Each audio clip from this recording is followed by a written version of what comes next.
Thank you for joining us for Effective Heart Change. The podcast will discuss how to apply faith principles to real-life situations.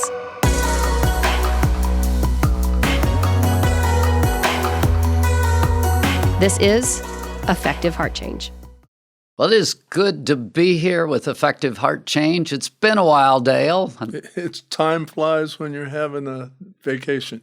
When you're having a vacation, it took just a little bit of time off there, and then I was taping some other things, so we actually had a break. Now, they don't know that because that doesn't change their schedule, but our schedule changed. Well, and it's good that you got a break. I was wondering how often you do that.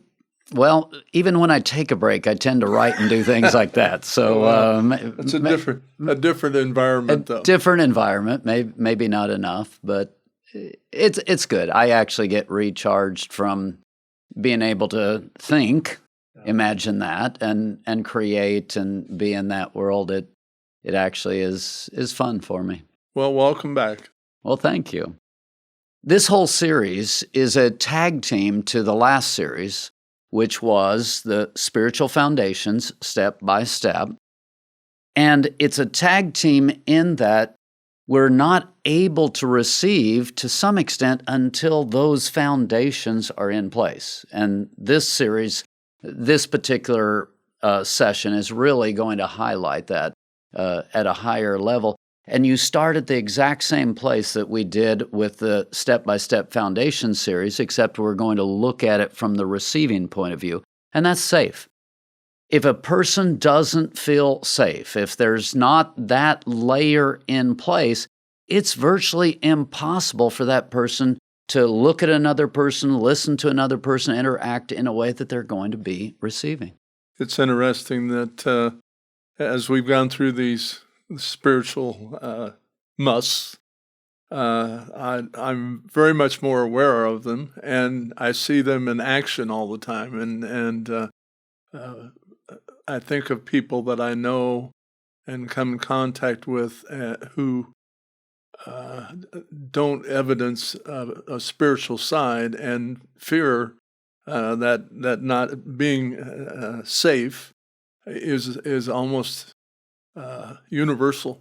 Oh, it is. Insecurity. Let's go to the flip side of that. Insecurity.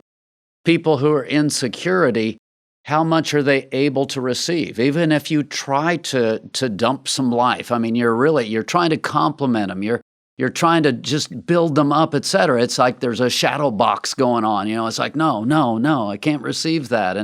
And you see that not just with safe, which we're talking about in this particular segment, but you'll see that in the worth segment, which is the next one. People who don't have these layers in place, it really becomes a struggle when you're working with them. It's like, how do I say anything to them that'll matter? Because they've got that filter up. We talked about the good eye in the last video. People have that bad eye. They've got that filter going. And here you are, you're trying to pour into them, and it just isn't working. I was reminded of the response I've gotten, I don't see that, or I don't get that. And you have the tendency to kind of run over that, think, oh, sure you do. But the reality is that they're speaking truth there, that they just can't see in that range or that particular frame of reference. And it's not a mind thing. I mean, this thing has come so clear to me. You see from inside of wherever you are spiritually and experientially and other kinds of things. So you're seeing from a particular point of view, and you're speaking ideas that you think aren't that hard, aren't that difficult. How can you not see that? But once you understand about filters and spiritual flows and some of these things that we talk about, and you understand that you actually think from the inside of that place, you're there presenting something that you're like, this isn't that difficult, and they're not getting it, and you're like, wow, what is going on here? You and I both like to write. Mine tends to be more lyrics and poetry stuff, but I was taken early on about how people reacted to what I wrote and shared with them, and what they heard. And that was kind of the first eye-opener for me, to not assume that what I was putting down really wasn't that big a deal.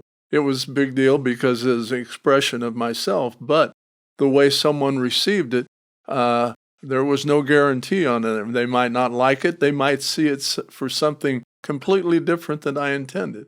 And then I came along later and started realizing I was writing things that I didn't realize I was writing. That the point that I was trying to make wasn't a conscious thing, and it appears. So the whole intake and sharing bit, it helps to have that knowledge that people don't hear you for exactly what you say. I think that's one of the assumptions we make. When I say it's my idea, but everybody should understand it. Well, that just doesn't work that way. It really doesn't. And in the middle of that statement, you said the way they received it. If I'm right, and you receive according to spiritual flows, they might not even receive it the same way if you brought it 2 different days or 2 different hours or sometimes even 2 different minutes. I mean, it's like spiritual presence is so reactive and so changeable that if I brought something to you 1 minute, you might be offended by it, but if I'm able to walk through and there's some change in the dynamics, even a minute later, 5 minutes later, it might be received at a different level. Now, that's what's so powerful about this safe piece. When that is in place, all of a sudden, you and I can start having a real conversation where the other half of your brain isn't tied up right now. You see, when you're not safe, there's half, 3/4 of your brain tied up. 99%. Yeah, whatever percentage. You've got part of you that's just kind of tied up in a way that it's like it can't hear. There's filters going off. There's responses. I'm responding inside of that. So when you're just taking a look at yourself, you're thinking about insecurity, you're thinking about some of the different things, and you're like, wow, much of the time I don't feel safe. Then you're going to have this situation where you don't feel like you can learn. You don't feel like you can hear. You don't feel like you can respond. Everything gets messed up, and the receiving mechanism just isn't working. That's the second part. I said I didn't see what I had written, and you're describing that too. Not only does it happen to the listener, it happens to the writer. That what you think you're putting down, there's more to it, and I believe that's a spiritual thing. That in writing or music, it's a gift that you've been given, and God will use it in His way and in His time. You've actually got, I'm hearing 2 different things. On the one hand, you're presenting more than you realize. There's a fullness to what you present.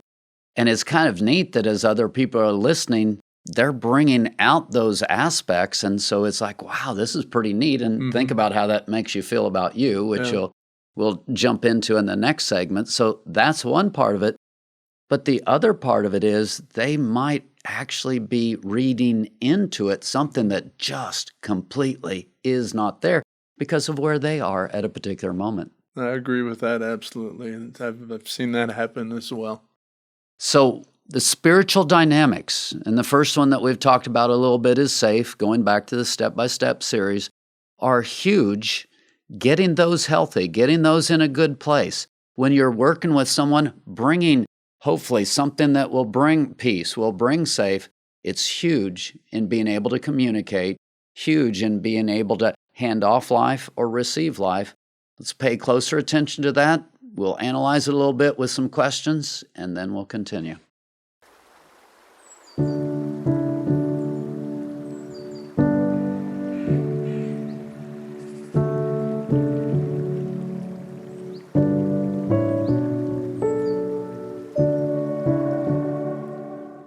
Dale, in the last segment, you actually almost segued us in just a few seconds earlier when we're talking about worth, and you're talking about your writing, and all of a sudden there's this fullness that comes out that's even beyond what you realize. That's really what needs to happen so often. We need to be able to give one another a sense of worth, a sense of purpose, a sense of meaning. Without that, we're operating, again, these two work so closely together. We're operating in that place of insecurity, and then I'm going to see things and hear things in ways that I shouldn't, or I'm going to give things outside of what I'm intending to give. Getting that place of worth in place is really important. And if you go back to the step-by-step series, so much of that comes through love, acceptance, and belonging. It's spiritual. It's a growth, and it's amazing when it happens. And it makes you more aware and alert to see it in other people. And I believe that's a part of giving what you've received, and that's almost more rewarding than the writing is. And when the aha moment, when they are struck by some thought that they hadn't considered before, they feel safe enough to explore it, and then it becomes more of a regular daily thing that you look for. I think I don't see that. I brought that up earlier. I think that's what we're saying in that phrase, is that I can't see it, I don't see it, and then when there's a light, that the light bulb comes on, and then you go, oh, wow, maybe I do see that, and that's exciting. And it's not just safe, it's being taken seriously. If the other person was caught up in their own junk and bouncing off walls and etc., guess what's going to happen? Not much. It's like we have this perfunctory relationship, and you say something, I say something, well, see you, good day, and I'm out of here. When someone actually stops, pays close attention, listens, maybe brings things out of your words that you didn't even realize were there, I'm being taken seriously. I mean, when I'm being taken at that level and it starts to wake up that worth, notice the hearing, notice the exchange. I mean, what we're describing here, this thing is going on. It's going back and forth. That's just something that really elevates people to a new level, and it's extremely powerful. I've played to those crowds that they weren't interested, and it's I was often, not often, but I was invited to parties and to bring my guitar and share my music, and in the midst of a party is not a place to do it, and it was deflating because nobody really wanted to listen. There were a handful maybe, and what I finally decided I had to do, if I was going to take my guitar, I was going to say, okay, I'm going to be in here and I'm going to play some music if you want to listen, or have the host do that. And that worked out okay.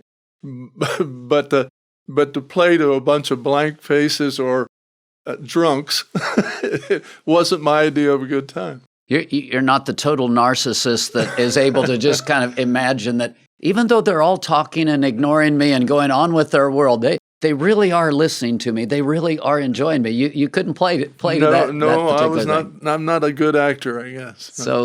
So for you, it really needs that interaction, and frankly, for all of us, exactly, we need that. We need that feedback. We need that being taken seriously. I love that phrase, and when you get a hold of that, if you're taking me seriously, if I'm taking you seriously, it translates a level of meaning, purpose, worth. I mean, I know personally, when I'm writing, when I'm going through all of this, and you hand it to someone, they're like, oh yeah, et cetera. It just, I mean, the hit that happens with that. Yeah, it's the ego's involved, but we want to matter, and everyone wants to matter. And so we need to be looking for signs, signals of when you strike a chord in a conversation. You use the terminology, it was you take it seriously. Well, it can be humorous too. The beginning of it can happen 100 different ways. But if you're not looking at the other person to see them and not be all wrapped up in what you're doing, then you're going to miss it. It's communication skills. It's focus. It's looking at them, making eye contact with them. All of those kinds of things that wake up you matter to me. You are significant. You are a person with purpose. Once those things are engaged and you're happening, now we can begin the giving and the receiving process in a meaningful way. So many people want to jump to the content, or they want to jump to, I want to get this out of you or whatever. And they're not paying attention to these pieces for themselves or for others. And then all of this breaks down and I live this mechanical life and I wonder, why don't I have any meaning? Why am I not able to receive? Why do I stay in this place of insecurity? Why do I have no friends? Why do I have no friends? And it really does come back to this idea of receiving. Am I giving the kinds of things that I need to give? The man who shows himself friendly will have many friends. So you're not going to do the receiving unless there's some giving. There's got to be some exchange. There's got to be some back and forth going on here, or this thing breaks down pretty quickly. You need to be able to give what you want. That's a great statement. Yeah. We tend to complicate it, but if we think about it, if you are insulted by the fact that somebody doesn't get what you write, and that's a wall. You've put up a wall, and I do the same thing. But if you look to connect before, then you probably have a little more success. Favorite video of mine from 30, 40 years ago was talked about this idea of here you've got this person who's just fearful. They can hardly stand up. He said, well, one of the best things for that person to do is just get a hold of even a little bit of the peace of God. Just a tiny, tiny little bit. And then find somebody who's more messed up than they are and give that tiny little bit of encouragement to that person. And that really starts the growth process in there. And so you make a great point. We're talking receiving.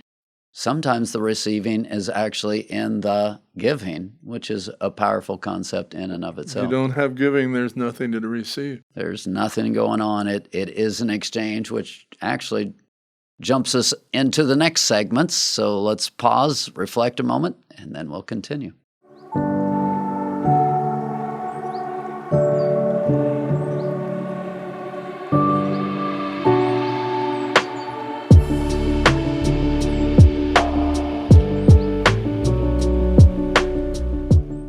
We're talking today about what I call the prerequisites. If these things aren't in place, it's hard to receive, which really is kind of this conundrum almost, because I need this in place to receive, but I can't receive it without it, but I can't, kind of gets me into a mess, when you start in all You wrote that. this stuff. Yeah, I wrote all that stuff.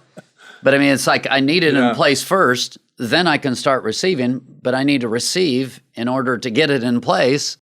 Well, that really describes the spiritual end of it, does it not? It really does. Without that spiritual level, you're not going to be prepared.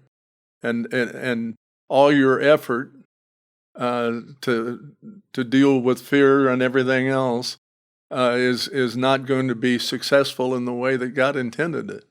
So one of the best things you can do at that point is stop, breathe, believe that there's a God out there who is going to help you, nurture you.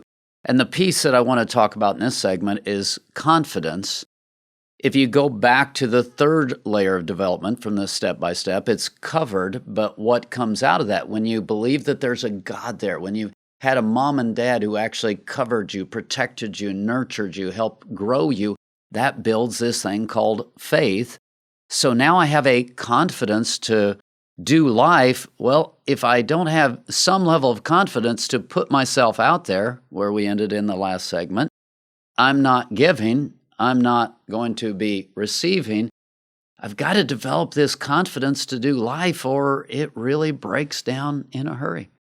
I believe everybody has faith in something, and too often it's self, and that causes a disconnect, and is going to appear in your communication and the way you deal with people. And I see it. I saw it myself, and I don't know. I couldn't back you up and tell you where the light came on, but I remember thinking to myself, you got to start thinking about other people. And there was a period of reflection that I had to go through to be open to it. We talked a little bit about that in this just before, that there comes a time that you need to be able to receive and then give, but there's that connection with God enables you to make that leap, and the light comes on. When you start believing in the goodness of God, and you've had parents who've been there for you, covered you, it's easier if I have confidence in me just to lay me down long enough to actually interact with other people. Right. If I don't have that. And so it almost, again, we're back to our conundrum. It's almost like I have to have confidence in me, which allows me to be more attentive to you. That doesn't sound like it should work, but it actually does work. When I grow in confidence, I'm able to interact with you at a better level. I dare say in coaching that you deal with that all the time, because somebody wants to be able to play a certain sport, we'll say. And their aspiration is to be like the big boys and the pros, and that play like that. But there's an elementary part to it, and the elementary part is in this discussion is setting yourself aside and being more aware of other people. In terms of confidence, kind of the next step, if you go back to the step-by-step series, the next step is actually creativity. So you tie it back in, whether it's athletics, wherever it is, creativity is a huge piece that ties in with confidence. It's not just the covering, it's not just faith, but it's the creativity. So the pros they're farther along that creativity. So often parents aren't real good about that. The 3-year-olds, a lot of times it's like, well, that's bad behavior, let's crush it, etc. There's got to be that mix in there where you give people the chance to develop and come alongside, and you encourage them.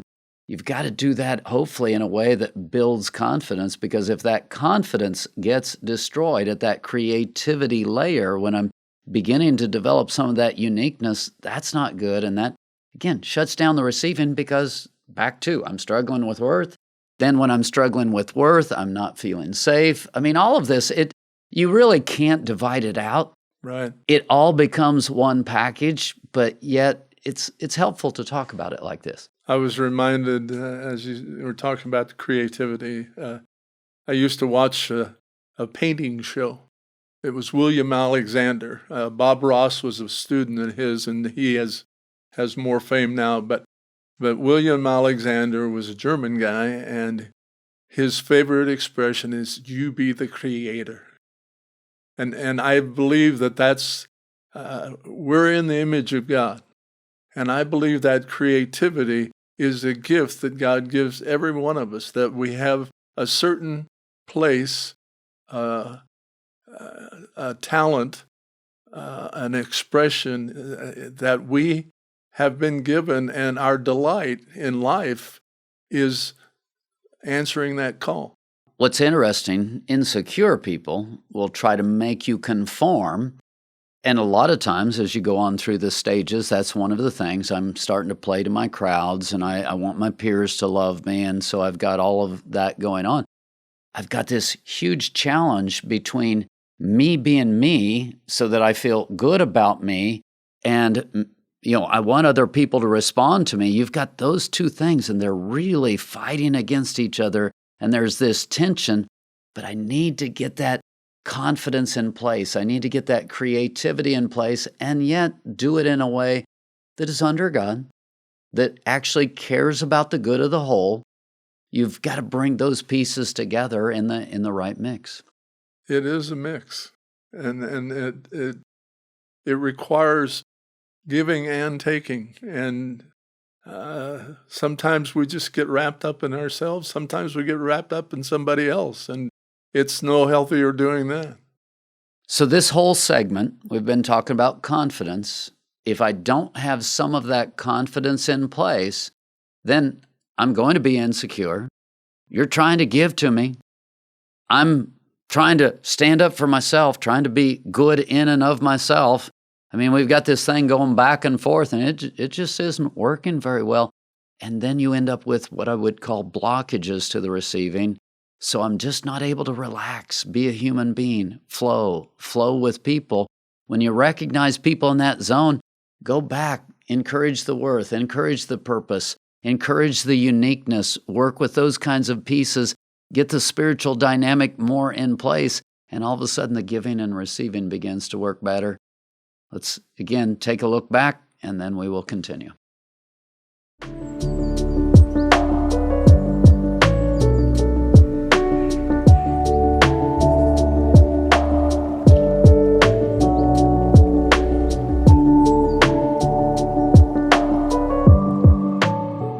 The final area that I want to talk about today is, I call it cooperation.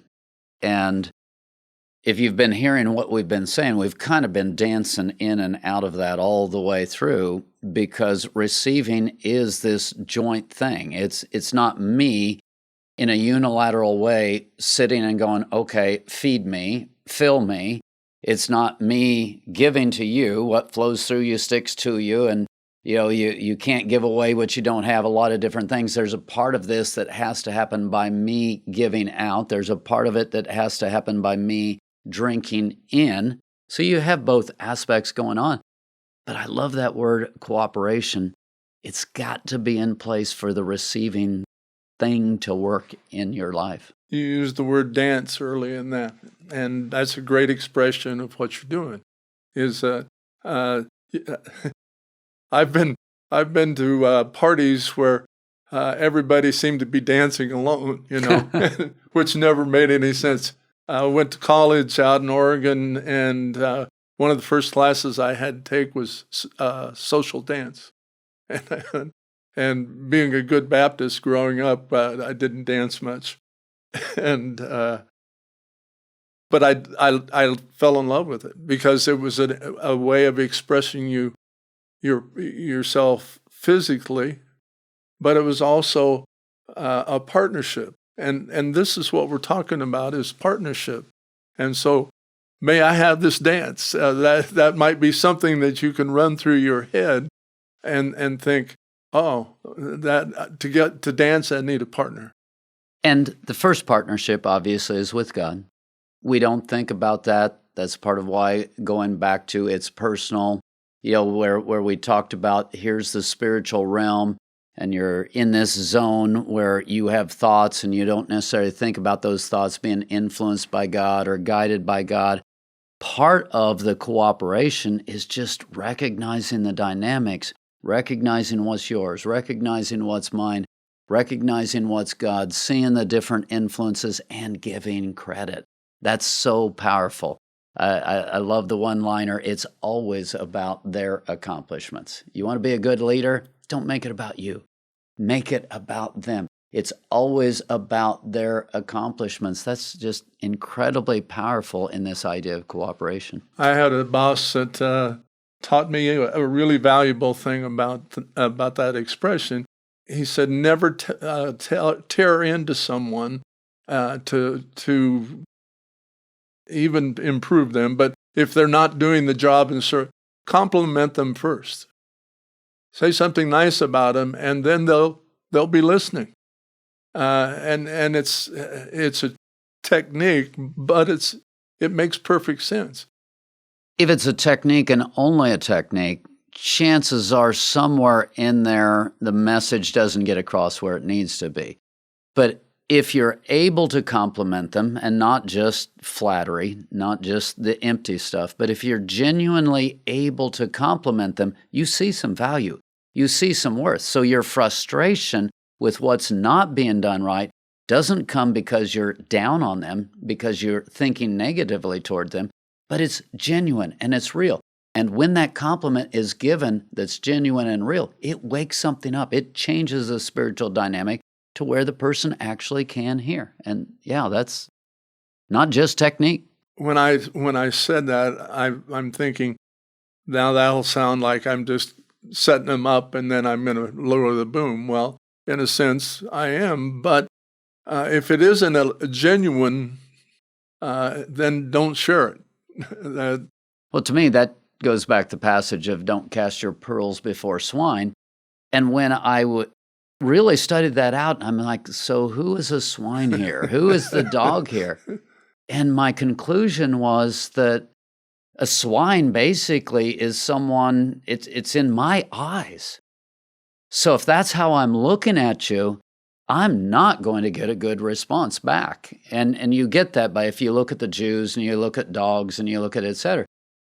So if I have judged you in a way that has devalued you, how dare you start throwing pearls out there, because you're going to get trampled, because when you're putting that devaluing out, you're going to get a devaluing back. That passage is really universal. And so, yes, when it becomes a technique, maybe the two of you are cooperating, back to your pro athletes or whoever. Sometimes if both people have the same goal, I want this productivity, I want this raise, I want to make more money, I want to be the champion. If both groups have the same goal, we can get along with the fact that there's no value being passed back and forth. I just want to get better so I can learn from you. But most of the time, that's not true. Every conversation has these dynamics of worth and meaning, and it's building a sense of safe. It's building a sense of cooperation into there. Those things aren't happening. It's not pretty. I've heard network marketers say, fake it till you make it. And there's some truth in there, but there's also a huge stumbling block, because the recognition within yourself that you're faking it is going to be transmitted to whoever you're faking it to. And because you have a sense of insecurity about, this really isn't true, but I'm going to say it, to have a mentor, to have a coach, to have someone that has experience with where you want to go, that's a great thing to emulate what they are and what they're doing. But that's not fake it till you make it.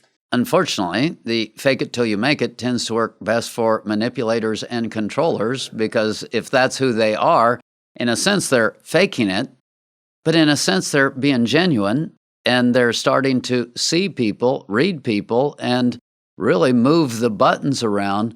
Well, that's not going to do anything towards what we're talking about of genuine receiving. That's going to manipulate, and it's going to make everyone more cynical in the long run. So they're actually operating from their spiritual view. Oh, absolutely. Yeah.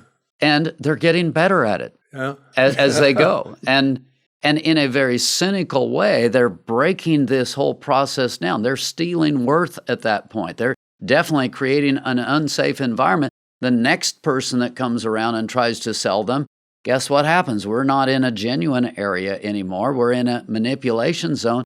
So how's that person going to respond to the next person that comes around that way?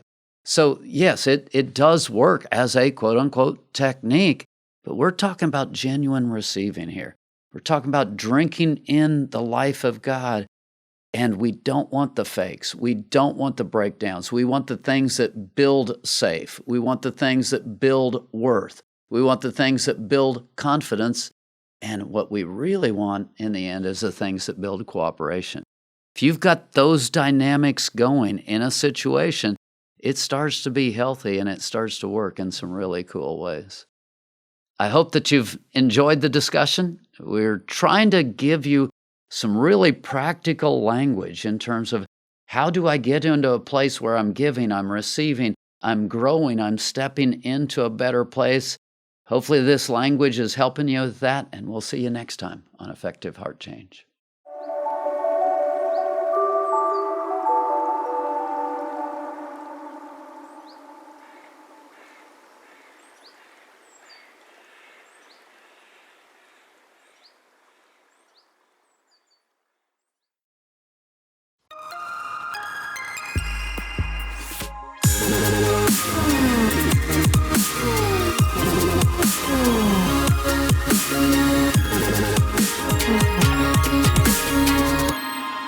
Video production, editing, and audio by Matthew.